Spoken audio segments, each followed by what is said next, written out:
Yo, what's up guys? Zero ပါရှေ့ဗီဒီယိုမှာတော့ဘန်အသုံးပြုခဲ့တဲ့ aliens 3ကောင်အကြောင်းကိုပြောပြပြီးသွားပြီဆိုတော့ဒီနေ့အတွက်ပြောဖို့အလှည့်ကျလာတဲ့ aliens ကတော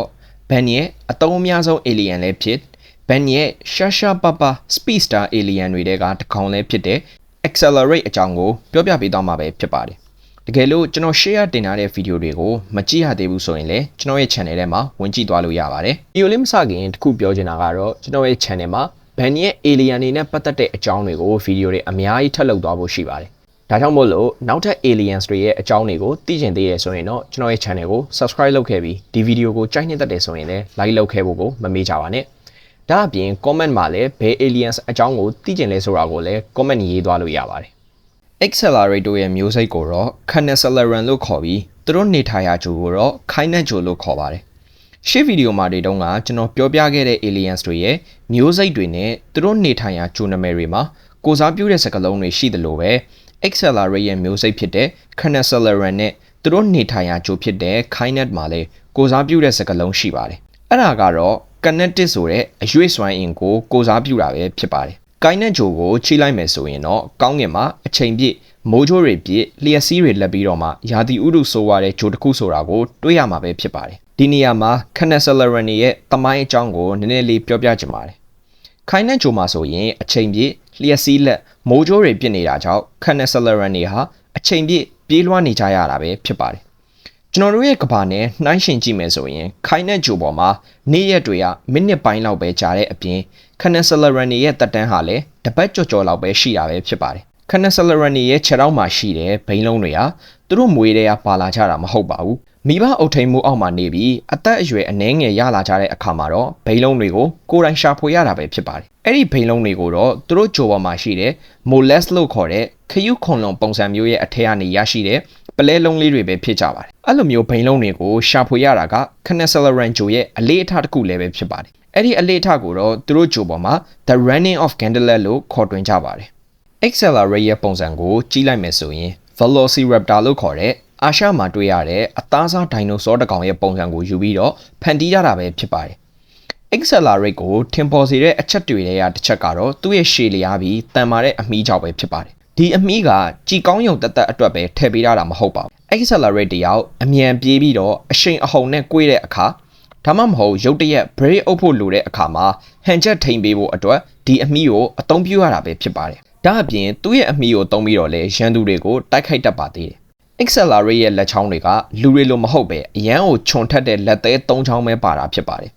အဲ့ဒီလက်သေး၃ချောင်းကကက်ကြေးလိုပဲအရာဝတ္ထုတွေကိုလွယ်ကူကူနဲ့ဖြတ်တောက်နိုင်စွမ်းရှိပါတယ် accelerate ရဲ့မျိုးစိတ်ဖြစ်တဲ့ Canaceleran တွေမှာသူတို့ရဲ့မျက်နှာကိုကာပေးတဲ့အမဲရောင်နဲ့အပြာရောင်ရောထားတဲ့ mask တစ်ခုရှိပါတယ်အဲ့ဒီ mask တွေကဖန်တီးလုပ်ယူထားတာမျိုးမဟုတ်ပဲ Canaceleran တွေရဲ့မွေးရပါဖြစ်ပြီးတဘာဝကပေးထားတဲ့ mask တစ်ခုလည်းဖြစ်ပါတယ် accelerate တယောက်ငြိမ်ငြိမ်လေးရက်နေတဲ့အခါမှာတော့အဲ့ဒီ mask ကပွင့်နေပြီး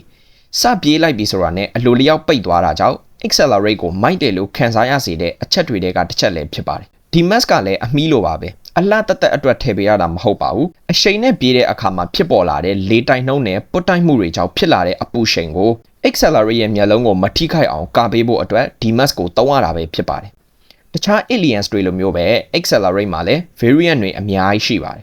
အဲ့ဒီကနေမှတချို့ variants တွေကိုဒီနေ့ပြောပြပေးသွားမှာပဲဖြစ်ပါတယ်ပထမဆုံးတစ်ခုကတော့ထုံးစံအတိုင်း Bantanke ရဲ့ accelerate ပဲဖြစ်ပါတယ် Bantanke ရဲ့ accelerate မှာဆိုရင်အရက်လဲပိုရှည်လာတဲ့အပြင် speed ကလည်းတိတိတတ်တာပိုများလာတာကိုတွေ့ရမှာပဲဖြစ်ပါတယ်ဒါအပြင်ပုံမှန် accelerate တွေထက်ပိုပြီးထူးခြားစေတဲ့အချက်ကတော့ Bantanke accelerate ရဲ့ mass မှာ tracking sensor လို့ခေါ်တဲ့ရန်သူကိုခြေရာခံပြီး scan ဖတ်လို့ရတဲ့ system တစ်ခုပါဝင်လာတဲ့အချက်ပဲဖြစ်ပါတယ်ဒုတိယတစ်ခုကတော့ Gwen ရဲ့ accelerate ပဲဖြစ်ပါတယ်ဒီ version မှာကတော့ပုံမှန် accelerate နဲ့အကုန်လုံးနီးပါးတူနေတယ်ဆိုပေမဲ့အယောင်ပိုင်းမှာဆိုရင်ပို့ပြီးတော့အပြာရောင်တန်းနေတာကိုတွေ့ရမှာပဲဖြစ်ပါတယ်ဒါအပြင် Max ရဲ့အယောင်မှာဆိုရင်လည်း main ကလေးဖြစ်သွားတာကြောင့်အပြာရောင်မဟုတ်တော့ပဲပန်းရောင်ကိုအဓိကထားပြီးအသုံးပြုပေးတာကိုတွေ့ရမှာပဲဖြစ်ပါတယ်နောက်တစ်ခုကတော့ reboot series တွေက short rock နဲ့ accelerator fusion လုပ်ထားတဲ့ enhanced accelerate ပဲဖြစ်ပါတယ်ဒီ version မှာဆိုရင်တော့ခန္ဓာကိုယ်မှာ rock armor တွေနဲ့အုပ်ထားတဲ့အပြင်ကိုမှ short rock ရဲ့ electrokinetic လို့ခေါ်တဲ့လျှက်စစ်စွမ်းအင်ကိုပါသုံးနိုင်သွားတာကြောင့်အမီးတစ်ခုလုံးဟာလျှက်စစ်တွေဖြစ်သွားတဲ့အပြင်ခေါင်းမှာဆိုရင်လည်းလျှက်စစ်တွေတိတိတတ်တာထွက်နေတာကိုတွေ့ရမှာပဲဖြစ်ပါတယ်ဒါအပြင်ဟိုမှာခြေထောက်ကဗိလုံးတွေကိုကြီးလိုက်မယ်ဆိုရင်လည်း ဘိန်းလုံးတွေထက် Big Hero 6ဆိုတဲ့မကြည့်ဘူးသူမရှိတော့တဲ့အထိကောင်းတဲ့ animation ကားတွေကGogo Tomago ဆိုတဲ့ character ကောင်မလေးရဲ့ခြေထောက်ကဘိန်းအပြားတွေနဲ့တွားပြီးတော့စင်တူနေတာကိုတွေ့ရမှာပဲဖြစ်ပါတယ်။ဒါတွေကတော့ variants တချို့ကိုပြောပြခဲ့တာဖြစ်ပြီးနောက်ထပ် variants တွေကိုလည်းကြည့်လို့ရအောင်ကျွန်တော်ဒီမှာပုံနဲ့တကွပြပေးထားပါတယ်။ Accelerate ရဲ့ ability တွေကတော့ဘာမှထူးထူးခြားခြားပြောစရာသိတော့မရှိပါဘူး။ Accelerate က speed ကိုအဓိကထားပြီးအသုံးပြုတဲ့ speedster alien တစ်ကောင်ဖြစ်တာကြောင့် super speed, strength, agility, durability, reflex နဲ့ jumping တို့ကိုကြွကြွကြည်ချင်းအသုံးပြုတတ်တဲ့ aliens တစ်ကောင်လည်းဖြစ်ပါတယ်။ဒါအပြင် Accelerate ကအပြင်းမြန်ရုံနဲ့မဟုတ်ပဲအချိန်တိုအတွင်းမှာပါတွေးခေါ်နိုင်တဲ့ speed thinking ability, ရေပေါ်နဲ့နေရံတွေပေါ်မှာပါပြေးနိုင်တဲ့ ability, သူ့ရဲ့အရန်မြန်တဲ့ခြေထောက်ကိုသုံးပြီးတော့ရန်သူတွေကိုအမြန်ကန်နိုင်တဲ့ speed kicking ability နဲ့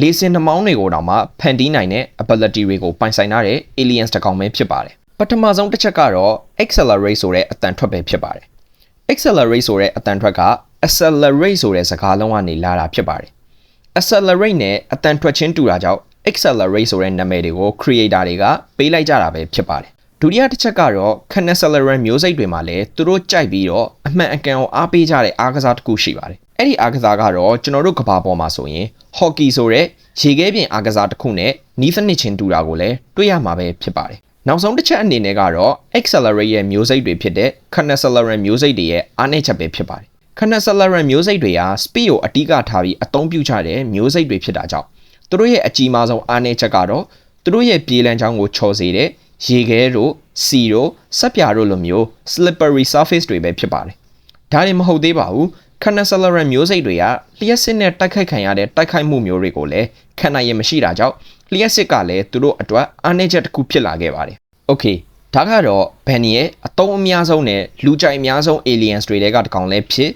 Benny ရဲ့ရှာရှာပါပါ speedster aliens တွေတဲကတစ်ကောင်လည်းဖြစ်တဲ့ accelerate အကြောင်းကိုပြောပြပေးခဲ့တာပဲဖြစ်ပါတယ်။တကယ်လို့ဒီဗီဒီယိုလေးကိုကြိုက်နှစ်သက်တယ်ဆိုရင် like လုပ်ပေးခဲ့ပြီး channel ကိုလည်း subscribe လုပ်ခဲ့ဖို့မမေ့ကြပါနဲ့။ comment မှာလည်းနောက်ထပ်ဘယ် aliens တွေကိုထပ်လုပ်စေချင်သေးလဲဆိုတာကို comment မှန်ကန်လို့ရပါတယ်။ဒီနေ့ဗီဒီယိုကတော့ဒီလောက်ပါပဲ။နောက်နေ့ဒီမှာပြန်တွေ့ကြတာပေါ့။